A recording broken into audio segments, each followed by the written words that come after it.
Good day and welcome to a new video. Don't forget to like, share, subscribe. Hello and welcome to Weekly Tips. So today we are delving into another mistakes one basically. You know, I do make mistakes every now and again. And they pop up every, so often. Mistakes that I do notice every now and again. And obviously with a piece like this there's so much going on,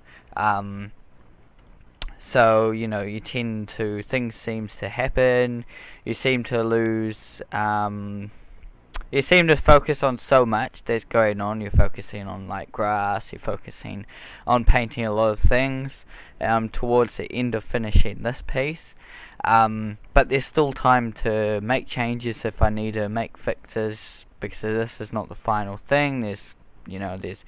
I haven't spent a lot of time on rendering here and there. I've just spent painting the grass and painting some of this stuff.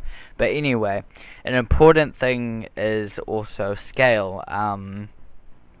For instance, these characters, the size of this scaling here is not that great. So what I'll have to do is I'll have to go around this character carefully and scale him to be a little bit smaller, because the scale of his size compared to the cat size, the cat size is actually a little bit off, because if you look at a hedgehog, it's probably not going to be as big as a cat. So yeah, the scaling here is a bit off, and it happens every now and again. Like you get so focused in doing something. So what I have to do is, now that I've got that selected, that's okay.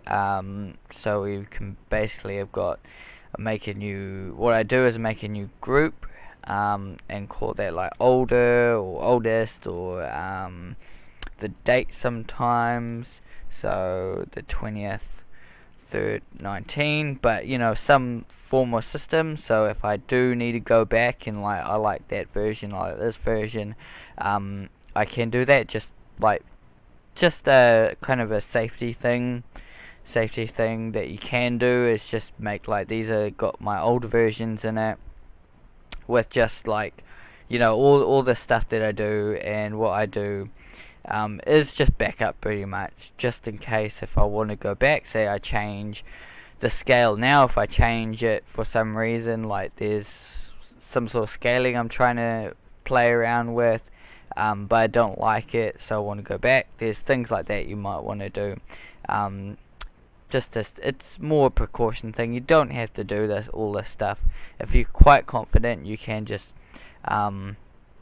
maybe save an extra copy of it before you do this, or something like that. But if you're pretty confident, just go ahead. I mean, there's no going back sometimes, but you just gotta go with it. Anyway,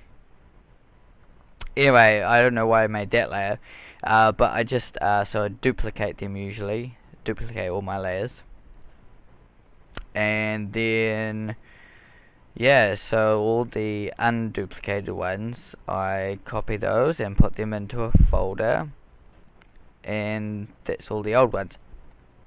Then I basically would merge all my layers. I should have done this before, but I'm showing you now, so you know how to kind of do it if you want to get into the whole process of maybe backing up your work. Sometimes it's helpful, but yeah, it all depends. If you're making a major change in your painting, and you try it out and it doesn't quite work, you can always go back. That's the good thing about making these groups. So you can go back if you feel the need to.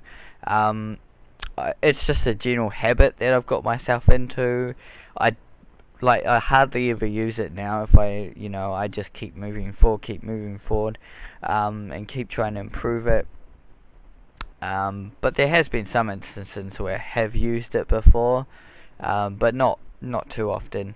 Anyway, now with that selection, so it's gonna probably cut a little bit of thing, but that's as close as I'm pretty much gonna get it for now. I'll push layer new via cut, and that will cut the hedgehog out of your thing. And yeah, so now you can just scale, which is Control T, and you can scale them down.